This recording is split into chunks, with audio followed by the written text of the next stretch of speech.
Në verën e vitit 2025, pas denoncimeve të shumta nga qytetarë të zonës, u thuam në fusharës të Pukës për të parë nga afër shkatrimin që i bëhet prej një kohe të gjatë të lumit Fan nga shoqëria aksionere Beralb, e cila operon prej shumë vitesh në territorin tonë në sektorin e pasurimit të bakrit, dhe ajo çfarë pam është pak të quhet një skandal mjedisor. E gjithë kjo papastërti, e gjithë kjo ngjyrë vjen si pasojë e shkarkimit të ujit me mbetje nga kompania Beralb dhe e gjitha vjen këtu. Shikojeni pak se çfarë ngjyre ka marrë toka, uji, gurët. Uji i ndotur që vjen përmes tubacioneve nga aktiviteti i firmës turke derdhet në përrojën e Micojt, i cili bashkohet me Fanin e vogël, një deg e lumit Fan, duke e kthyer këtë të fundit në një lum të vdekur, pa bimësi dhe pa gjallësa. Dhe ky mund të konsiderohet pa frikë, një krim mjedisor që shtrihet nga lindja në perëndim. Sepse Fani bashkohet me lumin mat, duke u derdhur më pas në detin Adriatik, është një ndotje 10 kilometra në vijë rrjedhëse, e cila shkaktohet nga kjo kompani e përbërë nga aksioner turq, izraelit dhe kinez. Për shkak të situatës emergjente, kërkuam të merrnim një përgjigje për ndotjen e lumit, i cili nga sipër duket vërtet si një gjarpër i ndryshkur që kalon mes për mes fusharzit. Unë jam Freardi, nga emisioni Piranja, do donim të takonim në një përfaqësues. Po, patjetër. Nuk e lejmë me një marrë këto, se nuk janë këto. Pasi na përcollën me justifikimin e mosprezencës së përfaqësuesve, i bëm një shkresë zyrtare kompanisë Beralb, duke i drejtuar disa pyetje që, siç tham, lidhen kryesisht me aktivitetin e tyre dhe ndotjen që kanë shkaktuar ndër vite, duke arritur deri aty sa t'i ndryshojnë ngjyrën natyrale ujit, gurëve dhe tokës. Por nuk morëm asnjë përgjigje. Ndaj u drejtuam institucioneve përgjegjëse. Më datë 21 korrik 2025, Inspektorati Kombëtar i Mbrojtjes së Territorit na bëri me dije se më 16 janar 2024 ka kryer inspektime në terren dhe pas konstatimit të shkeljeve nga ana e kompanisë, ka aplikuar një gjop me vlerë 100 milion lekë të vjetra, si dhe pezullimin e menjëhershëm të aktivitetit deri në marrjen e masave konkrete. Por këto vendime u konsideruan të gabuara nga ana e firmës Beralb, e cila një javë më pas bëri ankimim pranë IKMT-s. Pezullimin e aktivitetit Beralb e konsideroi masë ekstreme, e cila ndikon negativisht në ekonominë e firmës dhe qytetarëve të fusharzit, të cilët janë të punësuar në kompani dhe miniera. Mirë po, pavarësisht këtyre argumenteve, Komisioni i shqyrtimit të ankimimeve la në fuqi vendimin e IKMT-s. Mirë po, Beralb nuk u dorëzua, duke shfrytzuar të gjitha kartat që ja mundson ligji. Dhe karta e fundit ishte sigurimi më datë 31 tetor 2024 i një mase sigurim pa dije nga gjyqtari Adrian Shega, të cilin me sa duket nuk e lidh asgjë me fusharzin. Ndaj nuk e ka parë nga afër ndotjen ekstreme që ka kryer kompania ndër vite, në dëm të komunitetit. Sidoqoftë ne vazhduam punën tonë. Dhe lidhur me dëmin e shkaktuar nga kjo kompani që grumbullon miliona dollar nga pasurimi i bakrit që nxjerr nga minierat tona, e pam të arsyeshme që veç korespondencave me institucionet përgjegjëse për ndotjen e mjedisit të komunikojmë edhe me Bashkinë e Fusharzit. Për firma është e papranueshme, nëse ndotja e ujit do të vazhdojë, si bashkia kemi bërë disa kontakte për problematika që krijohen, me drejtorin kam bërë disa takime, përfundimisht kemi vendosur që ai të rinërtojë puset e dekantimit, të cilat do ta ulin mosë 90% ndotje. Ky vëzhgim, siç tham, u bën nga ne në muajin korrik 2025. Ndaj për të mësuar më shumë rreth dëmit që kjo veprimtari shkakton banorëve të zonës dhe premtimet për investimet e kompanisë, udhëtuam sërish në Fusharës në muajin tetor, duke kuptuar diçka tepër të rëndësishme. Ndotja ishte shkatrimtare për ekonomitë e vogla të banorëve të atjeshëm. Tani ndimër është i ndotur apo vetëm në verë? Edhe ndimër i ndotur. E përdorni ju atë? E përdorni një lagje më poshtë për vaditje. Për mua kanë vështirë me eliminu këtë. Kjo është vazhde vjetër, në vase filloj të sheh. Sa dhe më mundu shefe, që i shime ra, e marrë që në ty. Si prodhim s'kam marrë për i kësaj. Nga kjo gjë, nga kjo problem? Po vetëm për i kësaj. Në vela roshin të shit, pik lamë. S'ka uj, s'ba, nuk më nga thosi shumë. Kanë runë gjyrë në gurë, sa në fund. Unë maj 2 lopë, edhe kuj që lopë të spinu një. Vadishim, të anë otë ne ka shit skorca, që këta na që zdu pësen orë. Nuk prodhon toka? Jo, s'prodhon. Kes shumë, sa kena me thonë. Nga ka për shartë këtë artet parve tonë, tokën e parve të si, që janë mas mu. Kanë zërë jashtë përdorimi.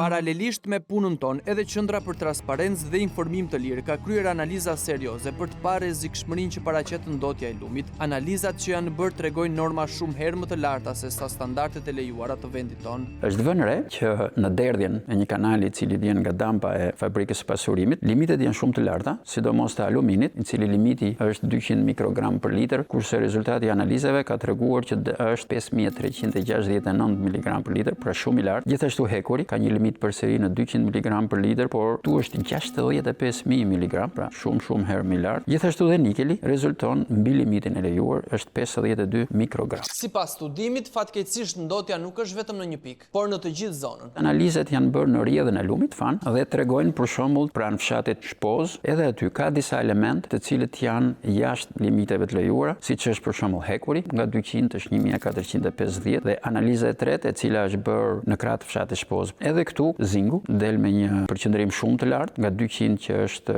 limit është 2997, apo edhe bakri nga 60 mikrogram që e ka limitin është përsëri 1672. Pra, nuk kemi të bëjmë me një ndotje paksa mbi mesataren, por me nivele 10 deri në 20 fish më të larta se norma. Tregon që këto ujëra janë të ndotur, po dhe vetë aspekti i lumit fan tregon që ka një ndotje pasi vihet re me sy që janë oksidet metaleve, sidomos të hekurit e ngjyra e kuqërem, ishte shumë e dukshme. Gjithashtu edhe lumi i këtij lumi është edhe ai ndotur pasi aty depozitohen gjithmonë këto ujëra, si thua, lënë një pjesë të mineraleve të tyre në tokë. Ujërat sipërfaqësor si dhe ujërat nëntoksor janë të gjitha subjekt i një rregullore shumë të fortë të komunitetit evropian dhe Shqipëria është e detyruar që dhe ajo t'i zbatojë këto. Por me që ende nuk jemi pjesë e Europës, nuk është se na prish shumë punë. Le të na e shkatrojnë të huajt natyrën dhe shëndetin. Jemi mësuar tashmë. Këto ujëra sipërfaqësor shpeshherë infiltrohen gjithashtu edhe në ujërat e pishë. Nëse dikush do ketë një pus, këto ujëra mund të infiltrohen dhe të ndotin ujin me të cilin ata banore përdorin, edhe nëse nuk e përdorin për të pirë, përsëri e përdorin për të gatuar dhe metalet e rënda janë persistente, do qëndrojnë aty. Por gjithashtu për faunën dhe florën është rrezik shumë i madh, pasi asnjë gjallës nuk do të jetonte në këto kushte, në këto përqendrime të larta, përmend arsenikun i cili mund të akumulohet dhe më pas nëse edhe sikur të ketë peshë, nëse dikush do ta konsumojë, këto metale do të transportohen te njerëzit, por edhe të mos harrojmë se këto lumenj shpeshherë janë edhe vende ku baktit vënë edhe pinuj, të cilat më pas nëse do të ishin kafshë që do përdoren për qumësht apo edhe për mish, këto metale si thua do të transportohen, pastaj do vinë në ushqimin tonë. Dhe rreziqet janë të mëdha. Nuk janë rreziqe që kuptohen menjëherë. Pasojat e këtyre ndotjeve, sidomos metaleve të rënda, janë ato që vijnë re pas disa vitesh apo dhe dekadash. Është një stres që i vihet sistemit imunitar duke e vënë në kontakt me këto metale të rënda, të cilat dal ngadalë gjithmonë konsumojnë organet tona. Sidomos metalet e rënda janë shumë të rrezikshme, pasi dihet që një pjesë e madhe e tyre akumulohen në trurin ton dhe më pas janë gjithë ato probleme mendore si demencia apo skleroza, të cilat influencohen në një shkallë shumë të madhe nga këto ndotje. A nuk është kjo një këmban alarmi për institucionet që të ndërhyjnë me urgjencë për t'i dhënë fund kësaj ndotje me pasoja katastrofike? Ndodhemi në Fusharës, kemi ardhur këtu në verën e vitit 2025. Erdhëm sërish në fund të vitit 2025 për të parë dëmin që i ka shkaktuar kompania Beralb, lumit fan dhe gjithë zonës. Sot jemi në muajin prill të vitit 2026 dhe gjithçka që ka bërë kjo kompani për sa i përket investimeve është ky rrethim me tela dhe nga informacionet që kemi marrë janë ndërtuar puset e kullimit, ndoshta me qëllim për të minimizuar ndotjen, por me sy të lirë shihet që uji që vjen nga dampat e kompanisë Beralb sërish është me ngjyrë dhe mund të themi që vijon të jetë i ndotur. Ajo ngjyrë është prezente sërish dhe nuk ka ndryshuar. Në këtë zonë, ato pak familje që kanë mbetur e shfrytëzojnë tokën sa të munden, por frytet që marrin për mos të thënë ineksistente janë minimale, pasi uji që vadisi në shtepër i dëmshëm për të mbjellat. Shoqëria aksionere Beralb ka shtrirë aktivitetin e saj në disa zona të vendit tonë, duke u kthyer kështu në një ndotëse masive dhe konsistente e natyrës. Kësaj here u thojmë në fshatin Kimës të Pukës. Ky është përroj i fshatit. Gurët, uji, toka kanë marrë ngjyrë të kuqeremt për shkak të derdhjes së mbeturinave që Beralb bën në këtë zonë. Probleme ka shumë sa s'dim ka të rendisim më parë. Firma që operon që në 2000 ka arë këtu, e ka bërë fshatin pa banueshëm. Deri para një viti, 2 vit sterilin që nxjerrshin jashtë, el shofshin këtu. Që ka një gur aty, që ka duke punuar njerëz në kopsh, duke çashti minierë. Ka pas njerëz kur ka rënë ky gur i madh? Kanë qenë njerëz në mollën, ka qenë të ik drejt, ka deviju ka ardhën alo, shesi janë gur minierë. Mollënin e kemi jashtë funksionit. Rreth 400 vjeçar është kjo ka rreth 7-8 vjet që s'punon. Sa ka ju fshati jon, mollini ka qenë funksion të punë. Nga acidi tepër, tubi hekurit ashtu shpu, edhe jashtë funksionit. Edhe këto fletë të mollinit nga acidi ngrihen. Jeni ankuar diku? Ka 20 vjet që ankuar apo asnjë mas. Jo, fare. Edhe burimi i ujit aty që kena pi, se mbahet me në fshati, prap është jashtë funksionit. Sterili kur bie shi vjen drejt tek këto në provë. Jashtë ja ka bë. Për ta sqaruar, sterili është mbetja që del nga përpunimi dhe pasurimi i metalit. Edhe toka që po ecim ka marrë ngjyrë. Ka marrë ngjyrë, vjen këtë, pra këtë sterili aty vjen tash Toka cid. Po, toka cid. Kam vreshtin jashtë funksionit, vreshtin, do të shoj edhe ke vreshta. Çdo gjë është në vesh shurdhën këto. Merru sa dush, spyt kush. Këto fjalë janë eksaktësisht të njëjtat me ato që kemi dëgjuar nga banorët e Fusharësit. 26 kilometra më në veri të qytetit Pukës, duke kuptuar se halli nuk është vetëm i një fshati të vogël, por i një komuniteti të tërë, i cili prej vitesh mundohet të ngrej zërin. Ja si është bota tash, edhe rruga Kamësorit që kalojmë aty. Llogaritë kur bën fi pastaj. Një gjë bëhet kur bën shiu. Këtë uji vjen për atjes, për rrafshit minierës. Ja ku është burimi aty. Ja funksionis, po në vend buz motë. Kena pasi këru diku aty që dilte. Tash të vjen ajo pjesa e sterilit që nxjerrin nga mrena minierës. Të hajde pikë këtu pastaj. Sa më shumë mes miniera ande me shfrytëzimin, i pret damart e ujit. Dhe e nxjerr gjysmë e fshatit në thatë. Gjysën me të ndotën. Për çfarë përdorni ju atë? Për të vadit, për të pi kafsh, po ta shpin më kafsh, as blet, s'ka më blet në fshat. Dhe siç thot një shprehje e urtë popullore, ku nuk ka blet, nuk ka jetë. Sa familje ose sa banor mund këtë pasur zona dhe sa kanë mbetur? To kanë qenë rreth 120 familje, 130, po ti llogarisim. Pastaj ikën 20-25 që banojmë këtu, që flem çdo natë. A kanë lidhje këto familje ndoshta me kompaninë që mund të punojnë? Pjesa dërmuese. Edhe nuk mund të ankojnë, nuk mund të flasin se janë të lidhur ekonomikisht. Nuk punojnë nga një zonën. I fshilen nga puna, spyt, i heq, edhe kanë ngel tash i pa zon. Fshati ka ngel po shef veti. Si ja, s'ka ma keq. Po sikur ta shohësh një ditë fiu, ose një ditë dielli që është pluhun, kur vin 20 kamionat të mëdhej, që i kanë nga 20 goma me 3-4 akse, to reja plonit del deri aty ku i themin në malit Monells. Po tokat që mund të keni këtej me ujin që vadisni apo prodhojnë më? S'prodhojnë fare. Po ti shifi, janë arrat që kanë pas bën dikur as i kokër. Edhe thona që droni më fort edhe ajo të sjep më tash. Ka marrë çdo gjë. Këtu për shembull ku jemi, në tokë të kujt jemi? Temin ku thoni vetëm, djemve xhaxhajte, fshatarëve të tjerë. Dhe është kthyer kështu për shkak kompanisë? Dhe asnjë dëm shpërblim, asnjë mas. Fare. Burrës nuk të hapin as derën. Kemi bën edhe peticion, kemi bën edhe grev. Mirë po atëherë kryetari i fshatit atëherë se futi kamion puna edhe do morë kush më punë. Shkoi rregulloi pastaj tjetri kështu bën. Ja 2-3 që i morëm gjasme për mazgjuar. I keni bëni marrëveshje me kompaninë shef, futën kamionat në punë, makinat edhe e mbyllën atë punë. Nuk është hera e parë që në zona të varfra kompanitë në vend të zhvillimit çojnë shkatrim. Arrin të blejnë edhe zërin e banorëve, të cilët shesin dinjitetin për t'ju çuar bukën fëmijëve. Dhe për këtë nuk kemi pse i gjykojmë. Uria nuk pyet. Më thej që këtë toka këtu që të kanë dalë jashtë funksionit komplet. Mundemi që ta afrohemi të shohim? Po. Sa herë bie shi, për jetës në rrafshit ku punohet atë, ku nxjerrin minerali edhe ku nxjerrin to sterilet, të gjitha ato rreket mlidhen edhe vjen to pastaj. Shaf, goma, tuba, tela. Tu as ke kukullot, as dhin, as lopën, këto kemi mfshatna. Kan bëni gropa të një pus, mundhet ai kalon prap ton. Pastaj ndonjëherë kur të mundhet bjena, prap bjen nej. Edhe stjep kërkush gjevap. Kërkush. Për të shkuar tek tokat e familjes Ndoj, ngjitemi edhe më sipër malit. Terreni është i vështirë, sidomos në këtë kohë kur edhe rruga e këmbësorëve është dëmtuar nga aktiviteti mineral i kompanisë, por jo vetëm rruga e këmbësorëve, edhe ajo e automjeteve. Ka qenë rruga jo nalt, e ka qenë kthesa atje. E ka marr kompania, e ka bën kthesën to. E bën për të favorizuar veten e tyre punimet. Po, për favorizuar punimet. I shef të shtyllat kanë qenë aty. Për çet, ja kushtet në tesa aty. Kanë qenë që mos na i kapte era. Tash ti ka pera i takon tela, ti kanë lidh sa më than. Edhe na kanë rulinë e dritave. Ka probleme me energjinë? Ka sa dush, takon tela sa të fryrë takon. Zëre s'kemi drita fare. Ngjitemi edhe disa metra në të përpjet të malit të Munellës, në tokat e familjes Albert Ndojt, atje ku sot nuk ka mbetur më asgjë. Këto e të rruga sipër, në kodër të sipër të nalt, për pjesë ku është kodra kështu, e të rruga këto komplet ka qenë tokë trashëgimie. Kjo pjesa këto kanë qenë mbi 33 jara në prodhim. Të tuat? Të mia. Plus që kim pas vënë të vogla kanë qenë në rritje. Rruga e vjetër që ka pas bën në Enver Hoxha ka qenë sipër, s'ka pas rrugë. Kjo është rrugë e krijuar? Kjo rrugë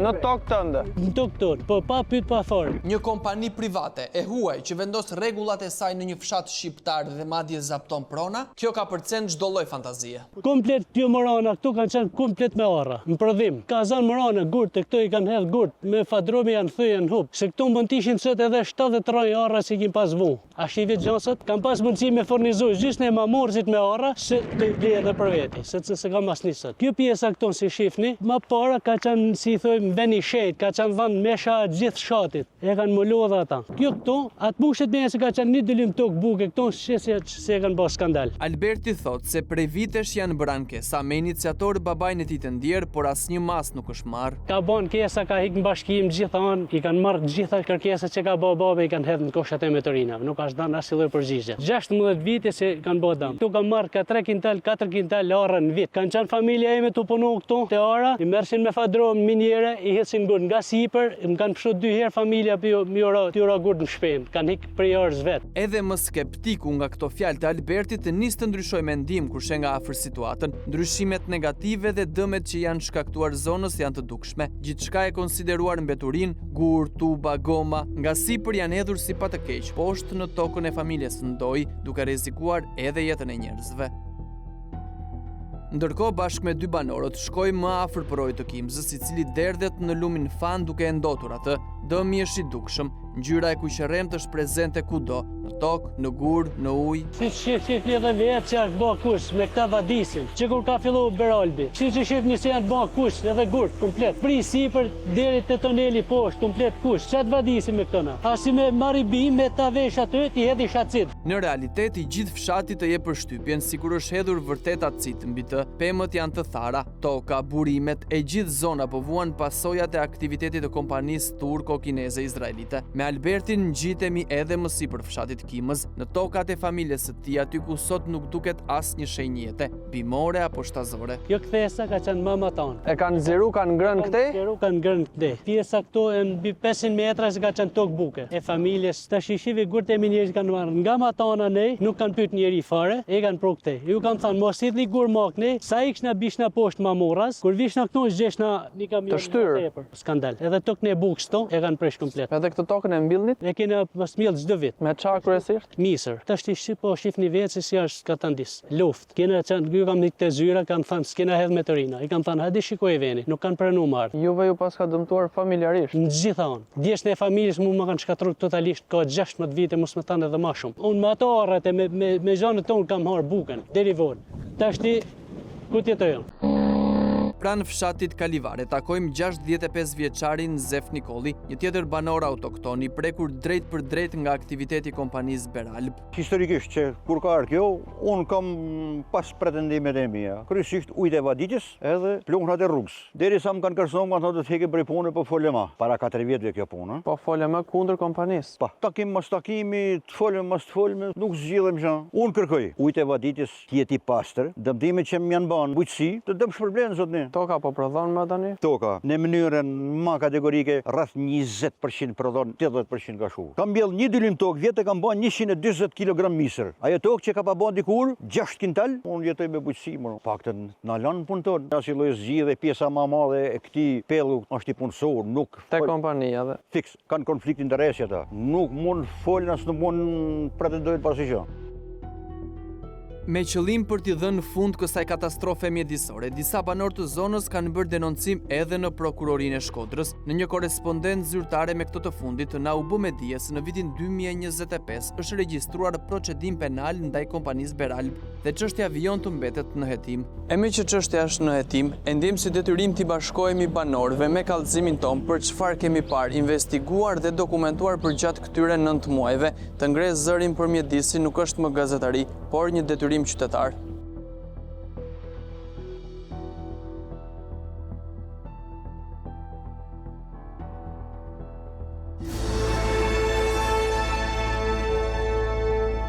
Kjo ka qenë pasuria e trashëgimia. S'ka tjetër pasuri. Nuk e di ku më jetu. Detyrojmë të emigroj për fajt shtetit, pra që këtë bëj slav në Europë me harit së buk. Vjet turku sot e zaptohet, për para 500 vjetëve s'ka rrit marrë. Tu të është i vjen na zapto me politikë. E po na ve kamen, po na shkel. Nuk kemi shtet pra si po na e pasilloj përgjigjeve, po na ve kamen edhe shteti edhe turku bashkë. Na vdesin për buk. Kjo jetë se na ka lënë shteti pra. Me na shkatroi totalisht për zgjalli.